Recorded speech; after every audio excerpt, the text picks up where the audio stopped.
listening to the Concierge Coaches Show with Bruce Cameron and Wayne Fritz, only on LA Talk Radio. Well, hello, everybody, and welcome to another exciting episode of the Concierge Coaches Show here on LA Talk Radio. I'm Bruce Cameron. Wayne is out of town this week, but he'll be with us next week. But fear not, we have a fantastic co-host with us this week. This is a person that I've known, I think, for about 20 years. I was thinking about it. I opened up the practice in South Lake in 2004, so it's been a while, and been so impressed with our special guest, Lori Vann.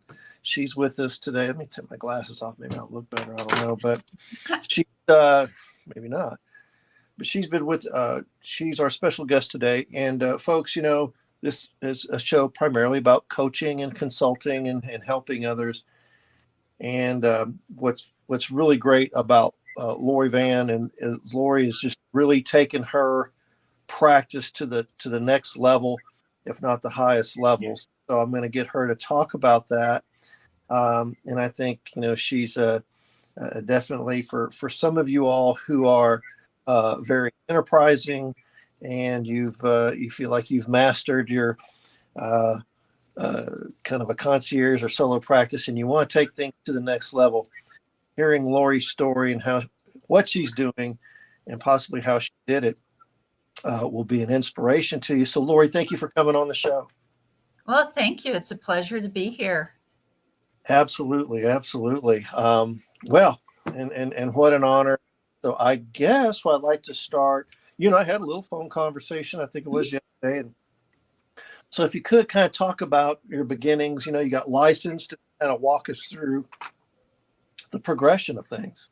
Yeah. Well, I've been in the mental health world since 1998. That's when I first started to see clients, back as a graduate student and then an intern, and have received a wide variety of experiences, everything from inpatient psychiatric, state hospital work when I was in undergrad. I've done the nonprofit sector, was a director for a local nonprofit, professor at 2 colleges in the DFW area, and worked at an outpatient clinic as well. And then just all of those different events culminated into eventually in 2008 going full time into private practice, because I had on the side since 2001, but making that leap, which if anyone has thought about it, is intimidating. It's a little bit anxiety provoking to take that leap of faith, but everything came together and have been doing it full-time private practice ever since then. And throughout the years, I've expanded the services to coaching. I do a whole lot of coaching with mental health practitioners who are either thinking about making that transition, or they have and they're in sort of a stuck point, or they're not quite sure what to do, or sometimes it's just like, hey, I'm in this ethical dilemma. What do I do? I've done the business consulting side with different nonprofits and companies, professional speaker for, dear heavens, I think for almost 25 years, nationally and internationally. I've been in the media game since. And LoriVann.com is more of a speaker, more of your speaker side, right? Would you say? Yes. Yeah. So I have multiple websites. So LoriVann.com, I broke that out on the advice of my coaches, because they're like, there's too much on the main counseling one and it gets a little confusing. And so, yeah, the Lori Vann has the speaking and also a lot of the media stuff, because I mean, I've given over, I think, 330 different interviews, locally, nationally, internationally, all different formats, TV, print, podcast, and have a podcast now. Just started with Dr. Taylor called Crazy Simple. Love that title. Yes, Thank you. Great. I know. I thought I was crazy after that. Anyway, well, okay. So let's go back a little bit and talk about, because I have some layers of questions for you, but you, like you said, you were a licensed professional counselor. You went into private practice. what motivated you to start to diversify from that and start branching out in other? Yeah, I mean, I had always done the speaking on the side part, but really it was the insurance aspect. And when we were looking at a lot of the healthcare changes going on, and Right. particularly on the insurance side, Right. it was I do not want, well, you never want as a business owner, only one stream of income. And I thought I need to diversify. And so that's where I definitely ramped up more of the speaking piece of it. I've been a supervisor since '03, so I had that as my backup. And then just throughout the years, I kept diversifying more and more, some of it out of just a cover your neck situation, which really helped out in COVID. But also just I get a little bit bored, and I find that a lot of the things just play off of each other, because questions I get when I do presentations, I can then, research or provide that information to clients or to my associates, and it just all works together really well. So that sounds like a natural progression, right? So you're there, and then the speaking seems to go well. Then what then caused you to branch out into coaching, consulting, and different aspects from that? Well, and during that time, I've written 5 books. So that was some of the speaking aspect too, because I realized writing a book was not as difficult in some ways as what I thought, because someone said, well, you already have the outline. Your presentations are the outline for your book. I was like, oh, well, that's a really good point. Is that the non-title self-injury stuff or other stuff? 4 books are on self-injury, and one was a co-authored book with a former Plano ISD school board member who's also a lawyer, and it's just a very interesting book that popped up from there that takes a little while to explain it. And there are other books that I've started to write. It's just the time-wise, haven't quite sat down to finish them. But the coaching and the consulting sort of happened organically, because counselors that knew I was a supervisor, they knew I did ethics presentations, they contacted me for consults on ethical dilemmas. And then I just started to coach them some on, oh, well, this is the form you should have for this. Mm-hmm. Or this is what I do with my associates to cover myself as a supervisor, but also clients. Mm-hmm. And I was hesitant to go with the coaching thing because, and you may have had this experience, I've met so many people that seemed really flaky that called themselves coaches that I didn't want to be associated with that. And it wasn't until I started to get legit business coaching and, coach I've had for 6.5 years that I go, oh, okay, this really is a legitimate thing. Yep. And I want to be associated on that side of it. I started this show in 2016, the Concierge Coaches Show here. And then there are people, oh, you got to talk about crystals or woo-woo stuff. I'm like, all right, okay. And you know what? I've gone full tilt into this podcast. I have a lady who had a coaching practice packing lunches in Beverly Hills and teaching millionaire moms how to pack a lunch. Unbelievable, but she has a coaching practice around it. And all other types of coaches. There's a lady who's more or less like a paid Sunday school teacher, like, oh, I'll help you with your Beth Moore curriculum. Like, what? So, I've had coaches. So you're right. It is this kind of interesting industry, unregulated and stuff like that. But the one thing that I noticed, and I don't know if you share this, it's interesting to me, particularly with executives and business people, they are way more willing to come see a coach than a counselor. You know what I mean? Yes. Less stigma. It's absolutely that. I've actually been going through a interview process with a large international company to come on as a coach. And they have a robust, program, and in their industry, they're sort of unique because there is a lot of stigma on the mental health side. A lot of that, like, oh, well, you must not be as good then. Right. So they're willing to have me come in and do the coaching, and then on my recommendation, if I go like, no, this goes beyond, then they have their referral systems. But yeah, you're absolutely right that.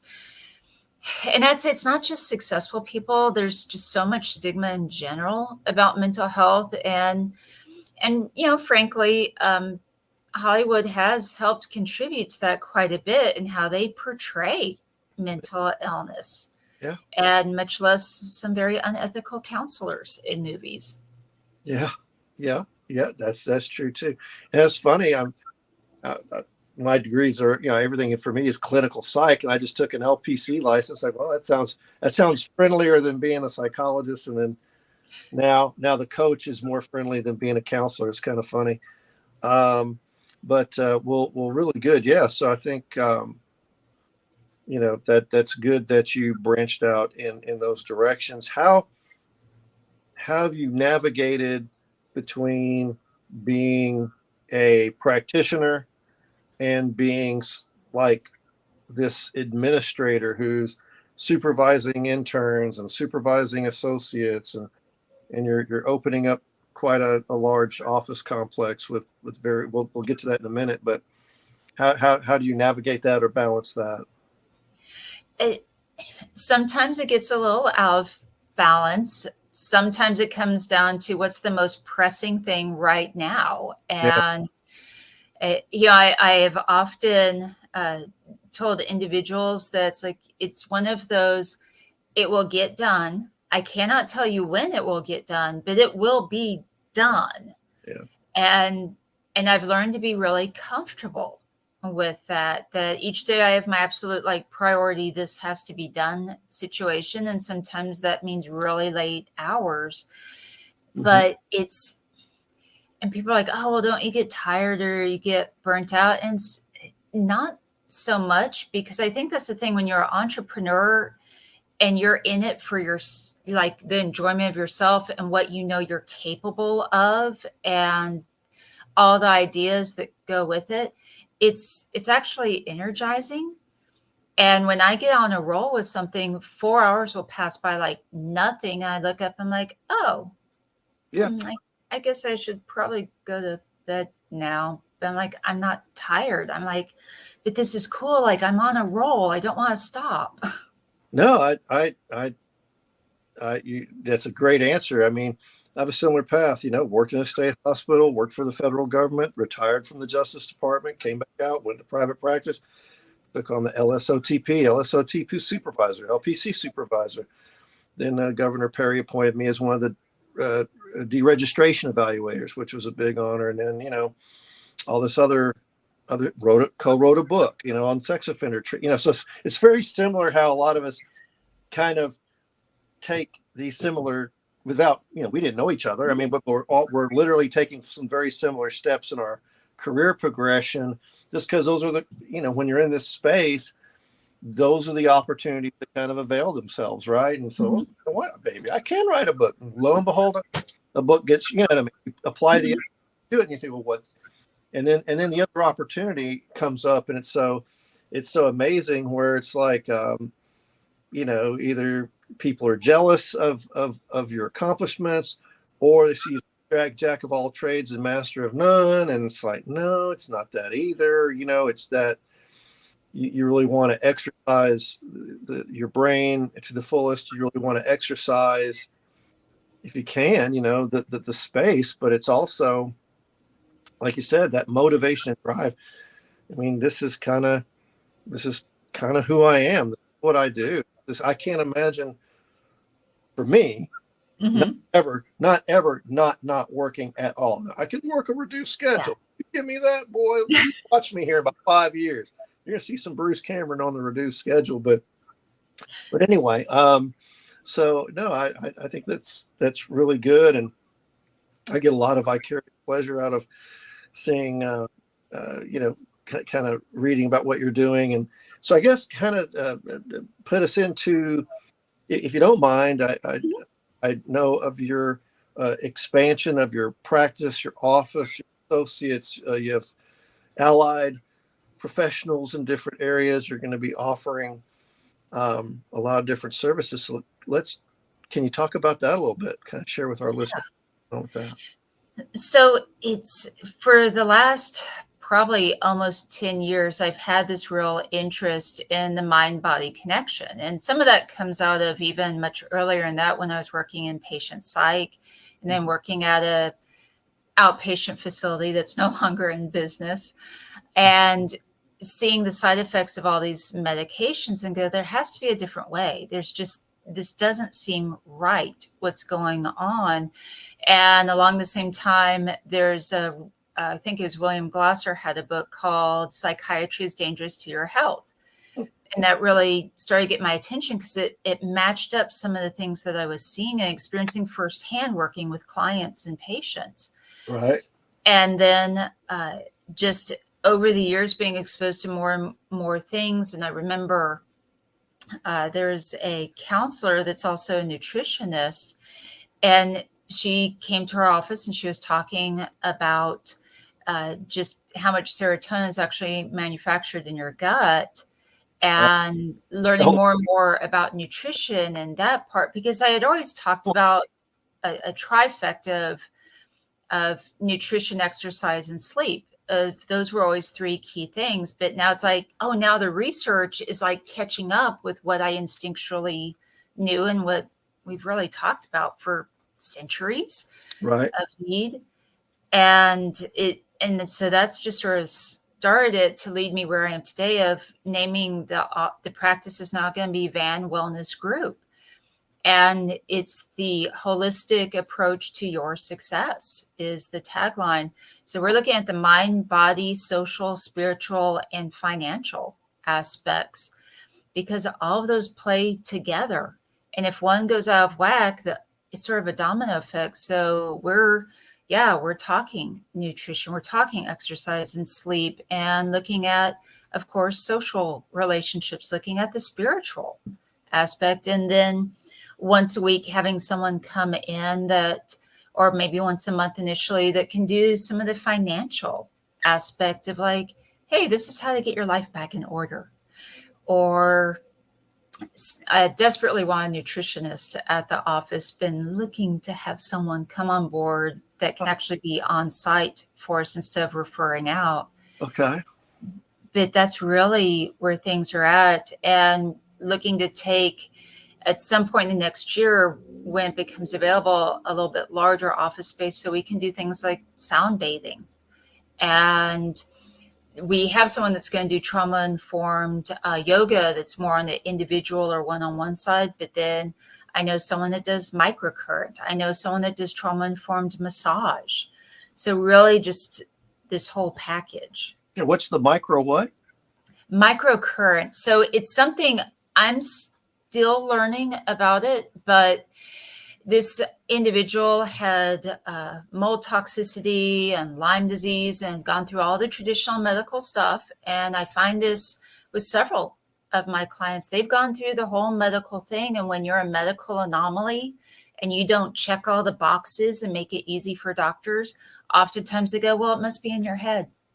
It must be just something you're making up, or you're exaggerating because you don't fit the box. Right. And so she went through all the testing and all the traditional stuff, and it wasn't getting fixed. So she started to look a lot on the holistic stuff, and many people with Lyme disease have gone that route because they experience the same thing. So microcurrent is just one treatment that's out there that it's sort of, there's, I know Hugh Hilton had talked about these like, or what? I mean, what is it like biofeedback, or is it like a neurofeedback? It's not quite biofeedback. It's actually like little currents of energy, little pads that I think you put on your body, much like a EKG, I guess you'd say. And it sends little electrical impulses to try to like get things back into whack. And I know that there's, and I'm just blanking, Beamer, I think is the name of the mat that does something similar. Okay. And what is sound bathing? What was that? I'm usually I've been traditionally very skeptical about all these, what we would call the wooies, like the woo kind of Is stuff. that the name of it? Sound bathing? Hmm. Oh, I'm writing this down. Okay. And so what kind of room or facility do you have to do that? It very similar to a yoga room. It's just all about laying down, being comfortable. Lights are dim. Okay. With this individual, that she's gone through a lot of trainings. I vetted her. It's not like, well, what is this exactly? And you have those 7 bowls. You see these bowls that have the little sounds, and you see them done in yoga, Yeah, and yeah, they yeah. produce certain vibrations. Right. Well, she went to, she's like, yeah, anyone can buy the bowls, but the problem is that if you don't know the vibration, if you don't know the sound, the tune, Right. The frequency. the frequency of it, you can have conflicting frequencies, and that actually can create a discomfort Oh, in the absolutely. body. So I had the experiment because I was skeptical of it, and 2 Okay. of my associates were there, Mhm. and so is my husband, who's extremely left brain and super skeptical Oh, yeah, yeah, about all of this. yeah.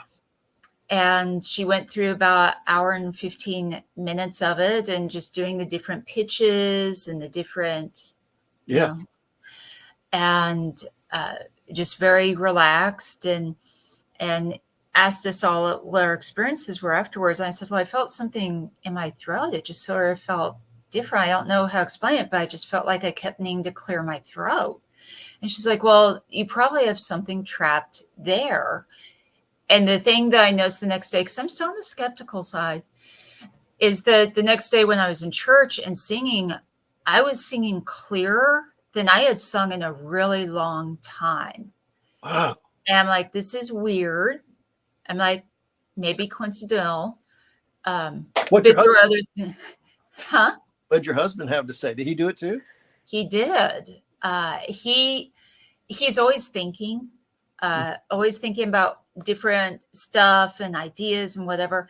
He said he had never experienced it before, but for about 20 minutes, he had no thoughts, like Wow. just Just cleared his. nothing. Huh? Yeah.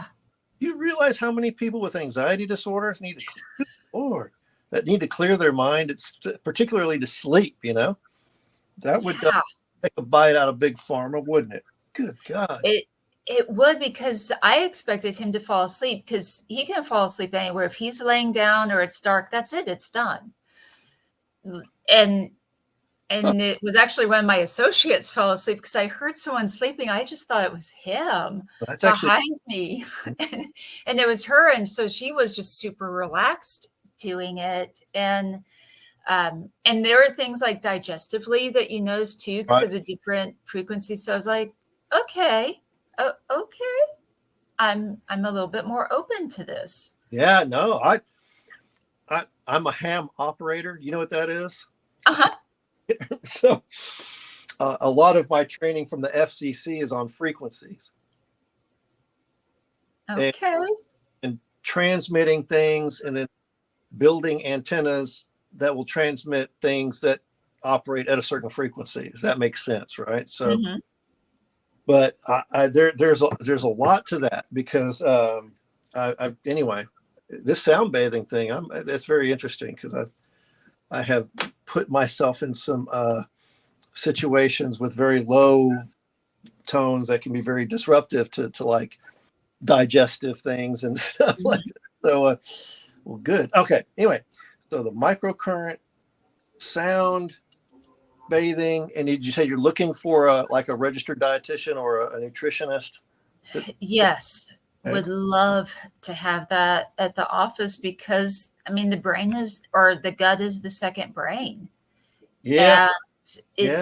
it's just undeniable how much our nutrition plays a factor in how we psychologically feel. I mean, it's just, and yeah, Big Pharma is going to have a hissy fit over it, but it's, your body can heal itself if you give it the right tools and the right equipment. Your body can heal itself to a great degree. I'm not saying 100%, but I'm saying most of the common stuff that we deal with if we would just treat our bodies correctly, Yeah. we would be in a lot better position. Oh man, I feel like you're attacking me. No, that's good. Yes. I'm self. It's not self-medication, but it's the zero sugar. Okay, it's a spiritual victory. Anyway, gosh, okay. And so did you have a yoga person as well, or? Yes, because I have counselors that are trained in EMDR, and then Amber has had training in trauma-informed yoga, so she's going to do that at least on a small scale for what the room allows. Okay. And then as we get a bigger space, then she'll be able to do bigger, bigger groups. I really like this because I've made referrals to clients to go for treatment to somewhere, let's say, nudge, nudge, wink, wink, Arizona, New Mexico, California. You know what I mean? Nudge, nudge, wink, say no more. And they got to go off 30 or 60 days, and they pay a lot of money for that experience. It's good stuff, but wow, to be able to kind of get this kind of high level access to modalities in an outpatient sphere would kind of pay as you go kind of thing too, Yeah. Right? Yeah.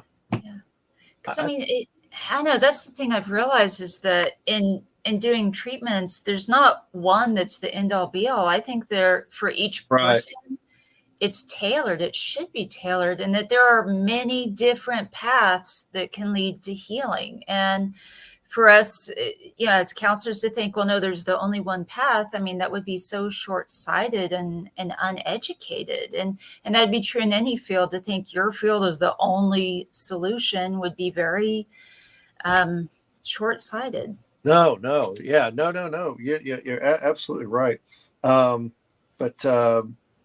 the other thing that I've read about, and I'm sure you know more, is this kind of red light therapy. Not like the red light when you're doing yoga and it's infrared yoga. That's one thing. But I'm talking about these, like you can wear the lights or something. Do you know about that? Yes. Yeah, tell me about that. So that is, I mean, to me, it's interesting. It comes from NASA. I mean, originally that is its etiology, is what I've been told, is that they would use that to help the astronauts, because when you're up in space, you lose muscle mass. And so they would get back to Earth and they'd be really weak. And so they use the red lights to help with their muscles. Well, side effect is that they also noticed it reduced fat. It helped shrink the fat cells. So then red light, a lot of the red light therapies are more in the beauty industry at this point. And you can see, ads, a lot of these med spas where you get wrapped up in these arms and legs and you look like a little mummy, and it has the little red lights with the reflective surface. On Amazon, you can buy that stuff on Amazon now. You absolutely can. And it's supposed to shrink the fat cells, and then your body naturally processes it out. But red cells are also used for collagen production. So I have one. I'll admit it, I have a level of vanity on it that I have one of those red light face masks, and it actually has different lights. So purple is one thing, green's another, red's another, blue's another. You can do weird combos, and one light helps you with acne, another helps with collagen, another helps with something else that I don't remember. And I mean, that's something that I think is really cool, is just looking at lights, and of course the colors and frequencies and what that does. And naturally you can go to Walgreens and now buy these red light therapy things for sore muscles. Okay. Well, that is awesome. These are minimally invasive, non-trauma inducing, by the way. Yes. Modality. Yeah, you know what I'm talking about. Like, holy smokes. I mean, and so look, they're not. But anyway, these are some great collateral treatments and interventions that you guys can all offer under one roof. I think that's great, and I'm glad to know that. Of course, we have the practice office headquarters here, looking at here in South Lake, and then our satellite in Highland Park. But but definitely not knowing this is really really good to see you guys have have this, you know, and can do kind of longer term outpatient work, I guess you might say, if the person still needs counseling or follow up. And so seemingly, you know, some of my work is getting people through the crisis of things. And then once the crisis subsides, I'm there for aftercare boosters and you know what I mean, the usual stuff. But sometimes I'm you know, I'm looking to kind of say, hey, you know, maybe you need a coach or maybe you need, you know what I mean? You try X, Y, Z. So and I know it's early because you guys haven't officially per se open, but can people go into these things singularly? Like, oh, I don't need counseling, but I would like this yoga, or you know what I mean? Yeah, there's going to be a variety of options on that. And should note that like everyone that's there, like when the office opens, we're all licensed counselors. It's just we all have our own little unique backgrounds and specialties. So we have counselors that are EMDR. We have counselors that only work with kiddos and are full-on play therapy. We have counselors that take I always get mixed up, Medicaid. That's for kids, the Superior, I think is the name of it. And we have some that are private pay. I have an associate, so she's able to offer lower cost visits. And so my goal has always been whenever I started to open up, besides just me in the office, was that I never thought that mental health should be a luxury item. I still don't think mental health should be a luxury item. I think you have to have some skin in the game, that there's value when you pay something. But I think that you also have to just tailor things for a client's needs. And that's where I've seen some deficiencies. And so I thought, well, the more well-rounded, the more things that you can offer, the more tools in the toolbox, so to speak, not just within all the counseling lingo, but like, well, hey, let's talk about your nutrition. Let's talk about exercise. Let's talk about some of these other resources that are available. And let's just look at the whole big picture. Yeah. I mean, I could see, of course, you have counseling or therapy clients and they funnel over to these other services, but I also see this possibility where people saw these auxiliary services, if you will, but then kind of even pushed up to, hey, you know what, maybe I need counseling. Hey, you know what, maybe I need coaching to, you know, clear the next thing. So it kind of, there's deduction and induction. You know, you kind of, I think you're in a position to be able to get clients, you know, in both directions. And so that's what's, you know, that's fascinating for a guy like me. It's one direction. You know what I mean?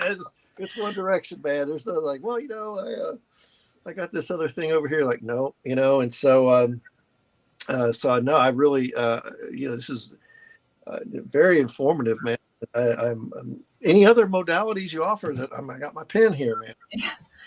You know what? We're going to be open. We're just sort of seeing where everything goes and feedback from the community. I know that I've heard some needs that are in Coppell, but I also think there are probably needs in every community of just for adults, having a place where adults can go and where it's not a bar, where it's not a 12-step group, but just a group like a social, like, hey, let's just, you know, sit and talk and share, and where it's not just like a bridge club meeting, but it's something that's a little bit, you know, deeper than that. Right.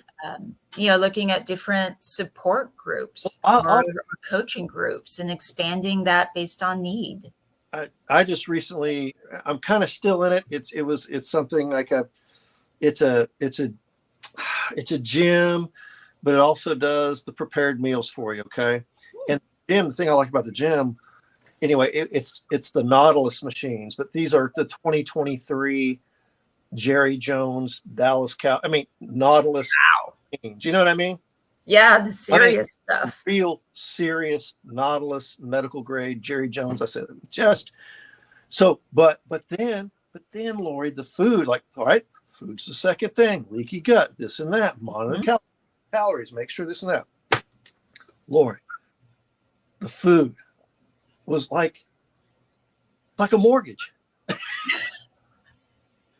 I mean, I signed up for it.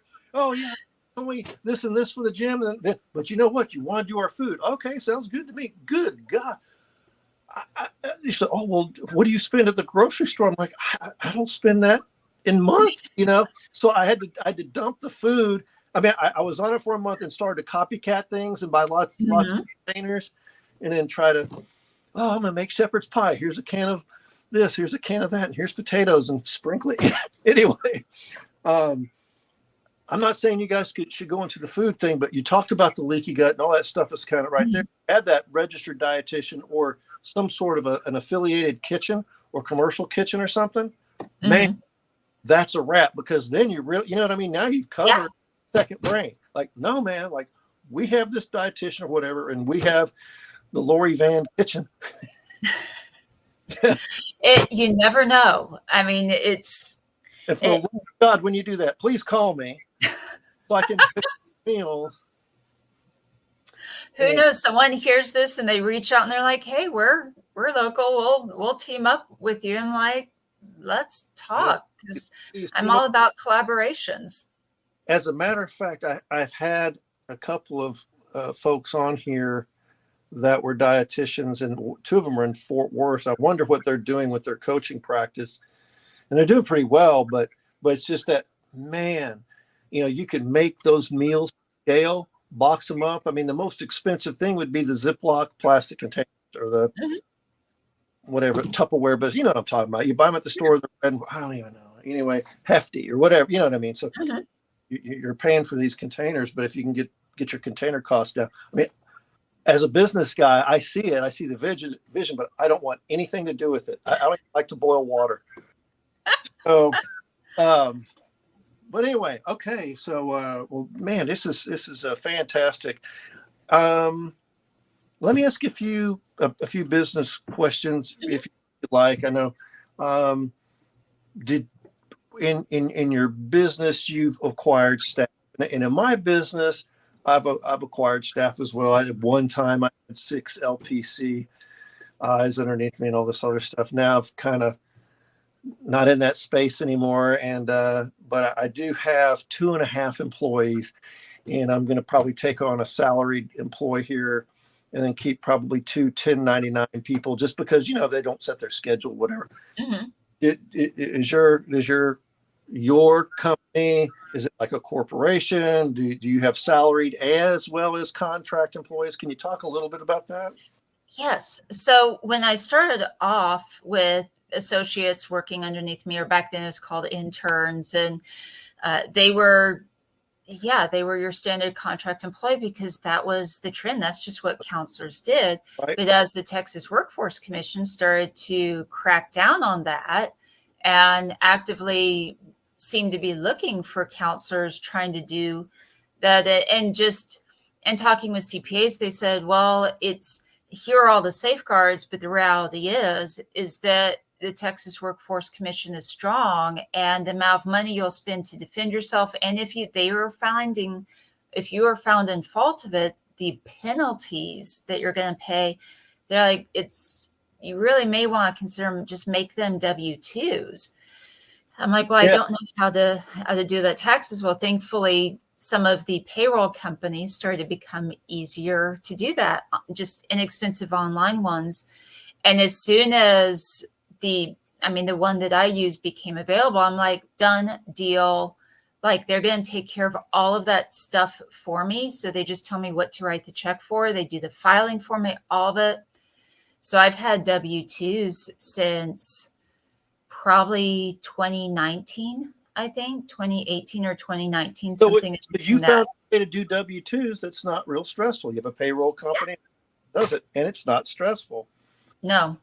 Okay. It's not. All I do is I calculate, what did they bring in for the month? And I do it on a percentage system. So if, let's say, they brought in $1,000 worth of client visits for the month, I take out the supervision fee, and then whatever that remainder is, it's I do as a percentage. My associates get 70%. I mean, I'm not. I might get back in. I'm kidding. I'm not. So I mean, I know a lot of supervisors, a lot of practices, they're taking 50-50, they're taking the 60% and the associate gets the 40. So I'm you're like, doing 70-30? What'd you say? yeah, I'm doing 70-30. Like Deanne gets the 70. Okay. Okay. Good. Because look, Lori, my phone rings off the hook. Are you taking any supervisors? Are you taking, or are you supervising anybody? I'm like, no. So, okay. This is good. It's like having that bad broker that you work for, a real estate agent. Just kidding. You're the good broker. Okay.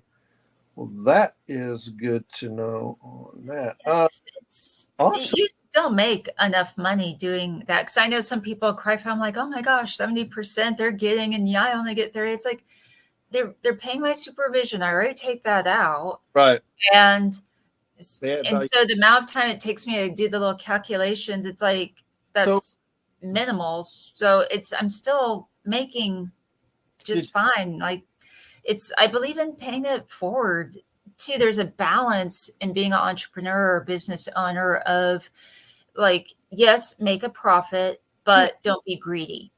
And you're still giving back to the community. So does having these staff members make any impact on your malpractice insurance, or did you have to do any other insurance types of thingies? Not really, because my associates, they have their own insurance. Right? Yeah, they that's part of the qualifiers. They have to carry their own. And then on mine, I have them listed too of like, hey, just FYI, this is who is an employee. And they go, well, how many hours? But it doesn't really change my rate any with my malpractice insurance. So it's really not been a big deal on that front. Yeah, no, this is good stuff. Don't send me a bill when the show's over. I've been giving good advice here. Yeah, I tell you, Lori Van, ladies and gentlemen, this is what you got, a veteran here. You've been a supervisor 1 year longer than I have, and I'm usually the oldest guy in the building. So I am the oldest guy, but I guess not with supervision. But good for you. No, the reason I'm asking these questions, there's a lot of people that are good practitioners and they're crappy business people. Mm-hmm. And they either need to outsource that if they have the aspirations to do so, or they need to get other people involved in their lives. Mm-hmm. Or, I mean, for me, I have luckily a payroll company and a CPA that are my aorta and left ventricle. You know what I mean? Those, and the lawyers where in the closet. But yeah. So it's good to have the staff members around like that. And it sounds like you've created a very efficient, clean line business model that doesn't stress you out, as even though you're the administrator or the boss or whatever, you're able to do both, enjoy a clinical speaking, coaching caseload, as well as being the administrator as well, huh? Well, it is. And it is so much about finding the right team. And this is something one of my coaches early on says, like, you're trying to be the chief bottle washer, cook, and everything. And he's like, think of an octopus. You are the center and your tentacles are all over this place and you've got to start outsourcing. I'm like, but I don't have the money to outsource. And that is such a key thing that entrepreneurs will say. But you also have to look at, you also don't have the time and money not to go ahead and do it. And so it is this very catch-22 of sometimes you go in the hole a little bit in order to get out of the hole. Yeah, I mean, and it's funny because I had to do that. Now, when I set up, my deal was a professional association. I don't know, back in the day, you could have a PA next to your name, and that was a mechanism. You can do S Corp or C Corp and all this. Man, I was one of the last guys in women or whatever to get one. And then with the Texas Workforce Commission, you're right. And then the tax structure, I had to become an employee of my practice. Yeah.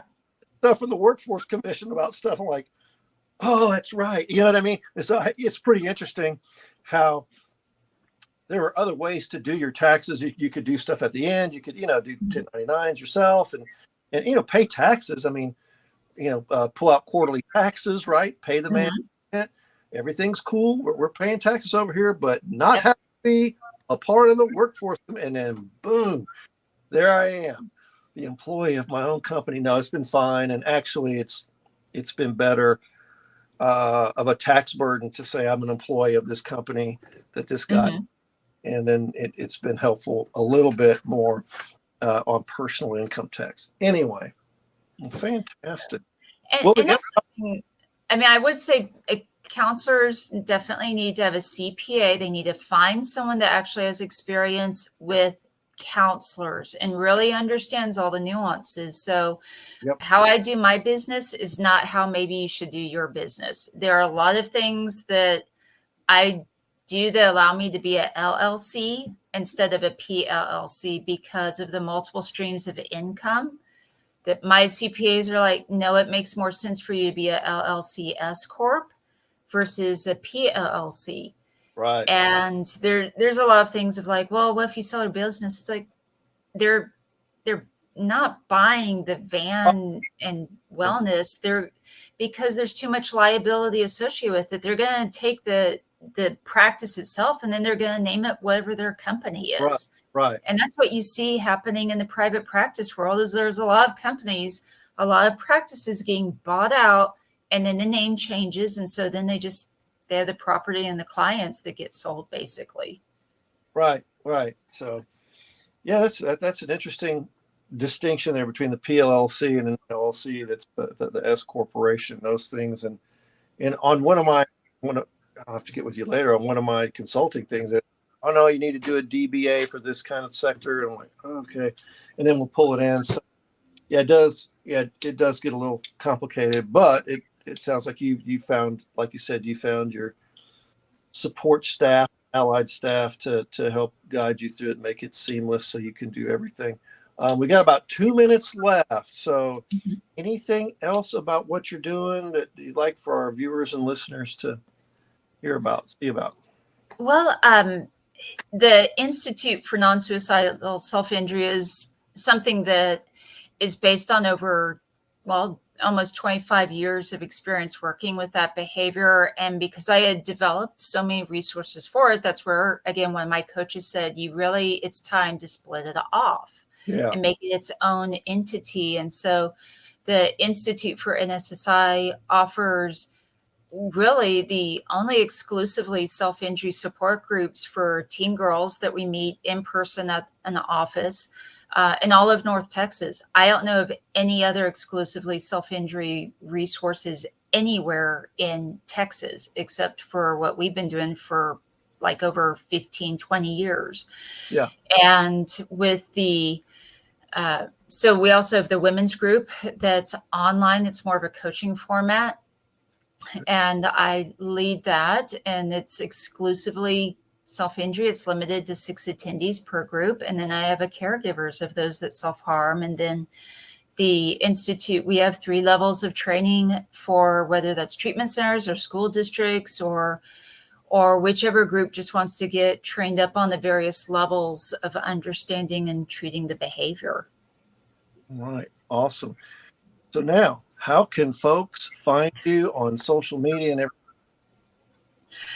There are a lot of ways you can find me. It depends on what you're necessarily looking for. I think if you Google Lori Van, I'm popping up somewhere. So definitely on LinkedIn, gonna find me, YouTube, on the Lori Van MALPCS for both of those. Facebook, you'll see whether that's Lori Van Speaking, and then there's the Van and Associates that's going to get changed soon to the Van Wellness Group. On Instagram, I have 3 different accounts. So the Institute for NSSI is on Instagram and TikTok. Then there's Lori Van Coaching on Instagram, and then there's Lori Van Speaking on Instagram as well. So and I have Twitter, but I don't really do Twitter.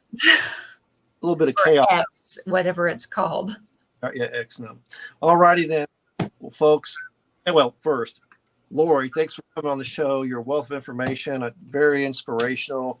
Folks, if you're in the North Texas, you can be anywhere I'm sure you do telehealth and telecounseling as well. Please visit Lori, look her up, and participate in one of the many types of services that they offer. Such a pleasure. Thank you so much for being on the show. And folks, you can see our show on Apple Podcasts, on iHeartMedia. Amazon Audible picked us up as well with a little podcast that could, I say. We can be reached on Facebook, Concierge Coaches Show, Instagram, concierge_coaches. My coaching site is conciergecoach.net. Go figure. And with that, we'll bid everybody a great week. Have a blessed and safe week, and we'll see everybody here next time on the Concierge Coaches Show on LA Talk Radio.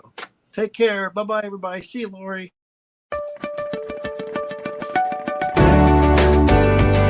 You're listening to the Concierge Coaches Show with Bruce Cameron and Wayne Fritz, only on LA Talk Radio.